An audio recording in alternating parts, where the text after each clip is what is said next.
Well, Smiles Black Film and TV. Hi, Ricky. How are you? I'm very well, thank you. Yourself? So, obviously, as we're entering season three, it always seems that Shadow's always going through identity crisis. The question is, how much more confidence does he have in knowing his destiny this season than in the previous seasons? To be honest, it's a bit of both. It's Shadow's whole problem is he doesn't know who he is or what he is.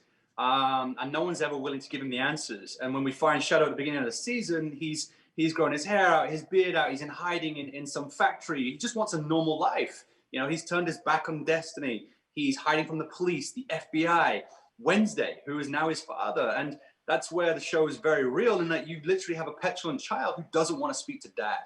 And, that kind of becomes fun throughout the season as Wednesday constantly tries to reach out and Shadow's hanging up the phone and saying, Dad, don't want to talk to you. He won't even call him Dad. It's a very strong season for Shadow where he decides to make his own choices. I want to live my own life. I want to live here. And Wednesday keeps trying to influence that. And he keeps kind of trying to shun Wednesday away. And so it kind of becomes this story of self-discovery in Lakeside where Shadow is kind of dragged into this dark underbelly that the town has. And it's only once when he truly finds out who he is, then can he make those really, really strong choices throughout this season. How's working with Ian? Because it seems that every time, those two get together, you never know what kind of dynamic you're going to get in terms of the relationship. Like one minute it's violent, next minute it's comical, next minute it's like, I don't get you, So, and you guys have kind of like a Laurel and Hardy type of thing. Like, how does that play out?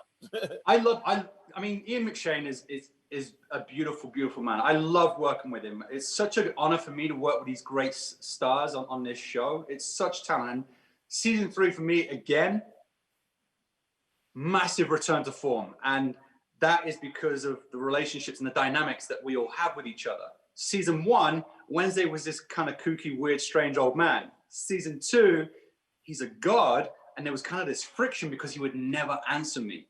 Season 3 becomes a lot more comical for me. And so working with Ian this year has been a lot of fun because we've drifted apart in the storyline. Shadow's in Lakeside, Wednesday's doing his thing. He continues his road trip with one of our new actresses, Ashley Reyes, who plays Cordelia. And they have a lot of fun kind of on their mission. But we still stay in contact with via phone, as it is in the book, in Neil Gaiman's book, where Shadow's constantly being phoned up by Wednesday, no matter where he is. It's like a magical phone that it will just ring behind him in a restaurant. It won't even be plugged in. So he always knows it's Wednesday. But it's a lot of fun this season. And, for the first time in the show, Shadow is in control though. So it's Shadow hanging the phone up. It's Shadow not answering the questions. It's Shadow not doing what Wednesday wants. So it was a lot of fun to work this year and to see that kind of table turn on Ian McShane. I'm the boss. I'm the captain now. The way it goes. Well, it's always good talking to you, Ricky. Let's keep continuing this, and we'll talk down the road. Stay blessed, buddy.